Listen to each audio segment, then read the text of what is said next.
Assalamualaikum warahmatullahi wabarakatuh.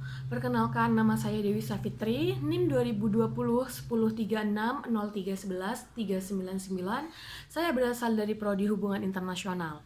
Pada kesempatan kali ini saya akan melakukan review materi dari mata kuliah Politik dan Pemerintahan di kawasan Pasifik atau Pasifik Selatan. Dan saya berasal dari mata kuliah tersebut, yaitu dari kelas F. Dan pada review materi yang pertama ini akan mengusung tema yaitu karakteristik geografis dan demografis yang terdapat di kawasan Pasifik atau Pasifik Selatan. Secara garis besar, kawasan Pasifik Selatan ini dibagi menjadi 3 kawasan kebudayaan. Yang pertama yaitu Melanesia, yang kedua yaitu Polinesia, dan yang ketiga yaitu Mikronesia. Penggunaan kawasan budaya ini digunakan oleh para ahli antropologi untuk menggambarkan sebuah wilayah yang dimana di wilayah tersebut memiliki karakteristik penduduk yang serupa. Dan secara karakteristik demografis, kawasan Pasifik Selatan ini dibagi menjadi 3 kepulauan. Yang pertama yaitu kontinental, yang kedua yaitu high island atau kepulauan tinggi, yang ketiga yaitu low island atau kepulauan rendah. Dan secara karakteristik demografis, kawasan Pasifik Selatan ini dipengaruhi oleh 3 faktor. Yang pertama yaitu keyakinan yang dianut oleh para masyarakat yang bermukim di kawasan Melanesia, di mana para masyarakat yang bermukim di kawasan Melanesia ini memiliki keyakinan yang dikenal dengan achieve status, yang dimana keyakinan achieve status ini merupakan sebuah istilah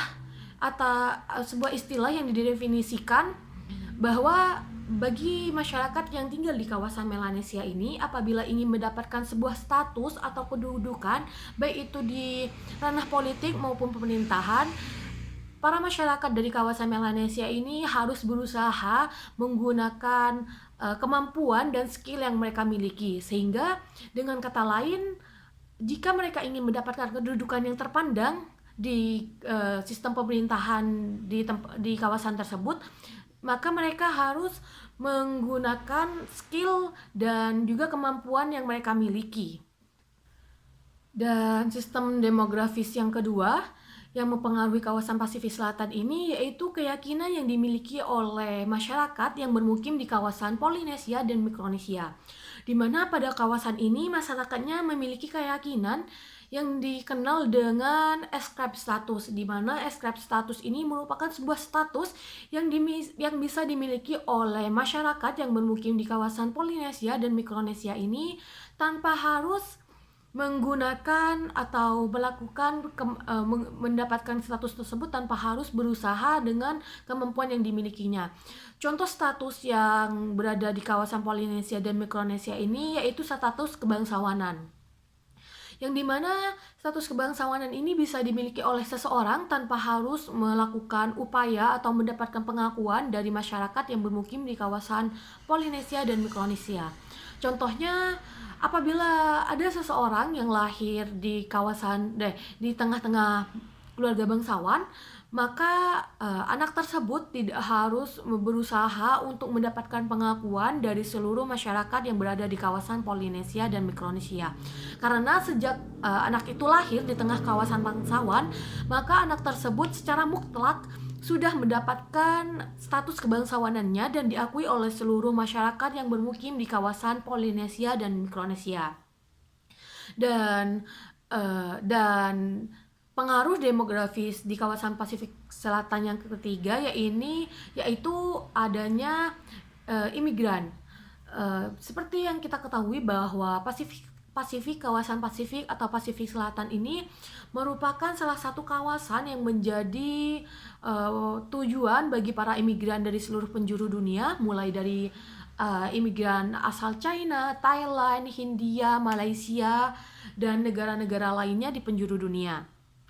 Dan tentu saja dengan kedatangan imigran ini tentu saja akan mempengaruhi kehidupan sehari-hari di kalangan tersebut. Dan salah satu sektor yang terpengaruh yaitu sektor kebahasaan, di mana hingga saat ini kawasan Pasifik Selatan ini dikenal memiliki kurang lebih sebanyak 1.200 bahasa, yang dimana bahasa tersebut digunakan oleh para masyarakat yang bermukim di kawasan tersebut.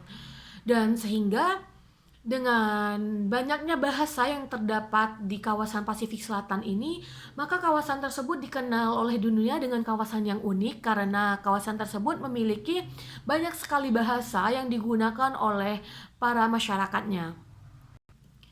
Dan selain itu di kawasan Pasifik Selatan ini juga terdapat atau dikategorikan dalam dua jenis percakapan, yang dimana percakapan pertama ini dikenal dengan bahasa Papua Nugini yang berjumlah kurang lebih yaitu 700 bahasa, di mana bahasa Papua ini pada umumnya digunakan oleh masyarakat yang bermukim di kawasan Papua Nugini. Dan kategori bahasa yang kedua yaitu bahasa Melayu, yang dimana pada umumnya bahasa Melayu ini atau Melayu ini digunakan oleh masyarakat-masyarakat yang bermukim di luar kawasan Papua Nugini. Dan namun terdapat juga beberapa negara yang dimana negara-negara tersebut menggunakan bahasa asing sebagai bahasa pengantar sekolah mereka. Contoh bahasa asing yang paling umum digunakan yaitu bahasa Prancis dan juga bahasa Inggris. Contoh-contoh negara yang menggunakan bahasa-bahasa tersebut yaitu negara Fiji, Karibas, New Zealand, dan negara-negara lainnya. Namun di sisi lain ada juga beberapa negara yang menggunakan bahasa resmi mereka yaitu bahasa Prancis, yang dimana bahasa Prancis ini digunakan secara mutlak bagi kawasan-kawasan atau negara-negara yang pernah kawasan-kawasan tersebut mengalami penjajahan dari bangsa Prancis, dan negara-negara tersebut meliputi kawasan Vanuatu, Neo Caledonia, dan kawasan-kawasan lainnya. Dan selanjutnya setelah membahas tentang karakteristik geografis dan demografis, saya akan mencoba untuk menjelaskan atau mereview kembali tentang ketiga kawasan budaya yang saya sempat sebutkan di depan, yang dimana saya akan memulai dengan kawasan budaya yang pertama yaitu Melanesia. Melanesia sendiri ini terdiri dari dua kata yaitu Mela atau Melas yang berarti hitam, dan Nesos atau Nesoy yang berarti kepulauan, sehingga Melanesia ini dideskripsikan sebagai sebuah kepulauan yang dimana di kawasan tersebut masyarakatnya memiliki kulit hitam atau gelap. Dan selain itu di kawasan Melanesia ini memiliki dua jenis kebudayaan. Yang pertama yaitu Melanesian Way, yang dimana Melanesian Way ini dikenal sebagai sebuah keyakinan yang dimana para penduduk yang berasal dari kawasan Melanesia ini sangat meyakini tentang hierarki, sehingga dengan diyakininya keyakinan Melanesian Way ini, maka masyarakat yang bermukim di kawasan Melanesia ini harus menghormati dan memberikan rasa hormat yang tinggi terhadap seseorang yang memiliki umur lebih tua dibandingkan mereka. Dan jenis nilai kebudayaan yang kedua yaitu nilai budaya Eropa atau Europe Culture Value, yang dimana nilai budaya Eropa ini mulai dikenal oleh para masyarakat yang bermukim di Melanesia ini sejak abad ke-16, di mana pada abad ke-16 ini bangsa Eropa mulai menduduki atau menjajah kawasan Oseania, di mana tujuan dari penjajahan tersebut yaitu untuk mendapatkan rempah-rempah. Dan ternyata dengan terjadinya penjajahan di kawasan Melanesia ini juga memberikan dampak terhadap akses komunikasi atau hubungan antara kawasan Melanesia ini dengan kawasan yang berada di luar Melanesia. Selain itu, di dalam budaya Eropa tersebut sangat terpengaruhi oleh sistem Kristiani, dan sejak diperkenalkan dan dikenalnya nilai budaya Eropa ini di kawasan masyarakat yang bermukim di Melanesia, maka tidak sedikit masyarakat yang mulai berpindah nilai kebudayaan dan dari Melanesian Way ke nilai budaya Eropa. Selanjutnya yaitu kawasan Melanesia ini juga dikenal sebagai salah satu kawasan yang memiliki sumber daya alam yang cukup sangat besar, yang dimana sumber daya alam tersebut berada di ranah pertambangan, yang dimana ranah pertambangan tersebut ternyata menjadi penyumbang GDP terbesar di kawasan tersebut. Dan kawasan pertambangan tersebut terletak di Papua Nugini. Dan kawasan pertambangan tersebut dikelola atau dilakukan pengelolaan oleh dua perusahaan besar. Yang pertama yaitu Bougainville Copper dan yang kedua yaitu perusahaan Okytedi. Namun di samping besarnya sumber daya alam yang dimiliki oleh kawasan Melanesia ini, di samping itu juga terdapat konflik yang dimana pada umumnya konflik tersebut dikenal dengan konflik Bougainville atau Bougainville konflik, di mana Bougainville konflik ini terjadi karena masyarakat merasa mendapatkan ketimpangan terhadap hasil dari pengelolaan sumber daya alam yang dimiliki mereka, di mana perusahaan Bougainville ini memberikan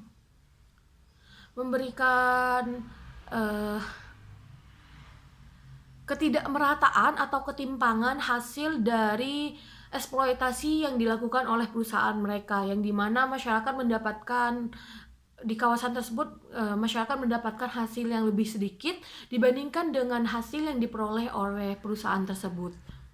Dan di kawasan Melanesia ini juga terdapat beberapa isu-isu politik, mulai dari kudeta Fuji dan ketidakstabilan kepolitikan di Kepulauan Solomon Island. Yang ketiga yaitu pergolakan politik di Vanuatu dan juga pemberontakan di kawasan Neo Caledonia. Yang dimana dengan banyaknya konflik-konflik yang terjadi di kawasan tersebut, maka kawasan Melanesia ini dikenal oleh kawasan luar sebagai salah satu kawasan yang sangat rentan terjadinya konflik politik. Selanjutnya yaitu kawasan kebudayaan kedua yaitu Polinesia, di mana Polinesia ini dikenal juga berasal dari dua kata. Yang pertama yaitu poli yang berarti banyak, yang kedua yaitu nesoi atau nesos yang berarti kepulauan.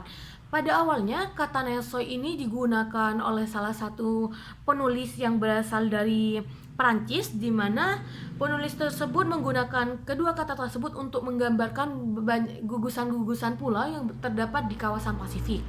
Namun sejak tahun 1831 ada salah satu penulis yang bernama de Urville yang mengusulkan untuk mengganti makna dari Polinesia, yang dimana de Urville ini mengganti makna Polinesia menjadi sebuah segitiga yang membentang di sebelah timur Melanesia dan Mikronesia, yang dimana segitiga tersebut meliputi Hawaii, New Zealand, dan juga Kepulauan Paskah. Tipe-tipe masyarakat yang tinggal di kawasan Polinesia ini dikenal dengan tipe masyarakat yang homogen atau beragam, mulai dari jenis kebudayaan sampai sistem tatanan bahasa yang dimiliki oleh kawasan ini. Sama seperti Melanesia, Polinesia ini juga memiliki sistem kebudayaan, yang dimana sistem kebudayaan ini juga dibagi dua. Yang pertama yaitu sistem kebudayaan Polinesia Timur, yang dimana sistem kebudayaan Polinesia Timur ini merupakan sebuah sistem kebudayaan yang dimana budaya ini menyesuaikan dengan bentuk-bentuk kepulauan kecil yang berada di kawasan tersebut. Dan sistem kebudayaan yang kedua yaitu dikenal dengan sistem kebudayaan Polinesia Barat, yang dimana di kawasan Polinesia Barat ini dicirikan dengan populasi kehidupan penduduk yang lebih tinggi. Dan di Polinesia Barat ini juga memiliki tradisi peradilan moneter, sehingga dengan adanya tradisi peradilan moneter ini juga menghasilkan lembaga-lembaga seperti lembaga peradilan yang kuat, serta perkembangan sektor ekonomi yang lebih baik dibandingkan dengan perkembangan sektor ekonomi yang lainnya. Dan selanjutnya yaitu dalam konteks ekonomis dan sosial kultur, kawasan Polinesia ini dikenal sebagai kawasan di Pasifik Selatan yang mengalami perkembangan dalam sektor ekonomi lebih pesat dibandingkan dengan kawasan yang lainnya. Hal ini disebabkan karena jauh sebelum masa kolonial datang, para masyarakat di kawasan Melanesia ini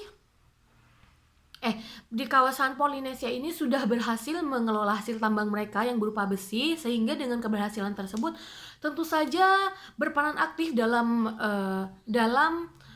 perkembangan ekonomi dari kawasan Polinesia ini.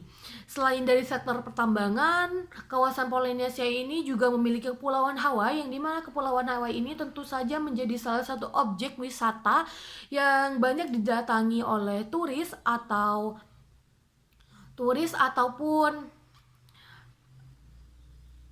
penduduk-penduduk dari seluruh dunia, yaitu untuk menikmati keindahan pulau dan juga pantainya. Dan tentu saja dengan banyaknya turis yang datang ke kawasan Hawaii ini tentu saja menjadi salah satu sumber pendapatan devisa atau devisa negara.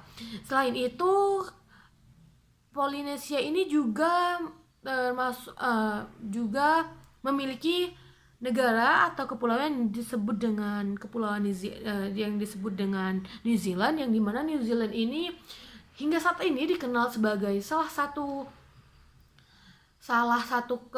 negara penghasil susu dan wool terbaik di dunia, sehingga tidak heran jika banyak sekali masyarakat atau negara-negara yang berada di luar kepulauan Polinesia ini menyebut kawasan tersebut sebagai kawasan Golden Triangle. Dan masuk ke kawasan budaya yang terakhir, yaitu Mikronesia. Mikronesia ini juga berasal dari dua kata, yaitu mikro yang berarti kecil dan nesos yang berarti pulau. Sehingga kawasan Mikronesia ini dideskripsikan sebagai sebuah kawasan yang membentang sebelah utara dan timur laut Australia dan Papua New Guinea. Pada masa lalu, kedua kawasan Mikronesia ini sering mendapatkan perlakuan tidak adil dari para negara-negara yang melakukan uji coba nuklir di kawasan mereka. Dan sistem pemerintahan yang ditetapkan di kawasan Mikronesia ini secara garis besar dibagi menjadi 4. Yang pertama yaitu Federal State of Mikronesia, yang kedua yaitu Republik Palau, yang ketiga yaitu Marshall Island, dan yang keempat yaitu Kesemakmuran Mariana Utara.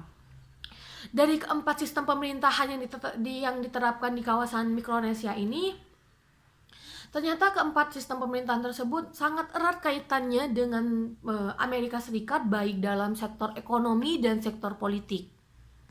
Dan masyarakat Mikronesia ini merupakan keturunan asli dari ras Mongoloid, yang dimana ras Mongoloid ini dicirikan dengan memiliki warna kulit yang lebih cerah dibandingkan dengan kawasan Pasifik yang lain, dan juga memiliki rambut hitam lurus ataupun rambut hitam bergelombang.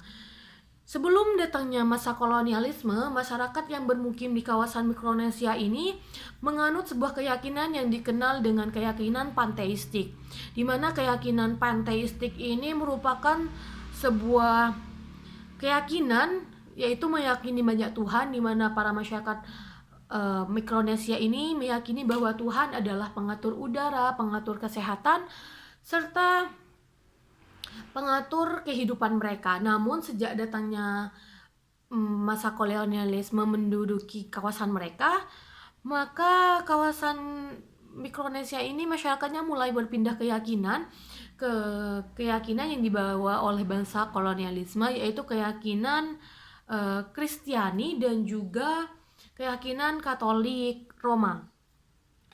Dan di kawasan Mikronesia ini memiliki banyak sekali etnis, sama seperti kawasan-kawasan yang lain, yang dimana bisa dikatakan etnis terbesar yang mendiami kawasan ini yaitu etnis Dukese, yang dimana menempati persentase yaitu 48,8%, dan juga etnis Polpeyan yaitu 24,20%, dan etnis Kosraean yaitu sebanyak 6,2%, dan etnis lainnya. Dan kawasan Mikronesia ini menggunakan bahasa Inggris sebagai bahasa ibu atau bahasa nasionalisme mereka. Sama seperti seperti yang saya singgung sebelumnya, bahwa kawasan ini pada masa lalu mendapatkan perlakuan yang tidak adil daripada negara-negara yang melakukan uji coba di kawasan mereka, yaitu negara Amerika, Inggris, Prancis, dan negara-negara lainnya.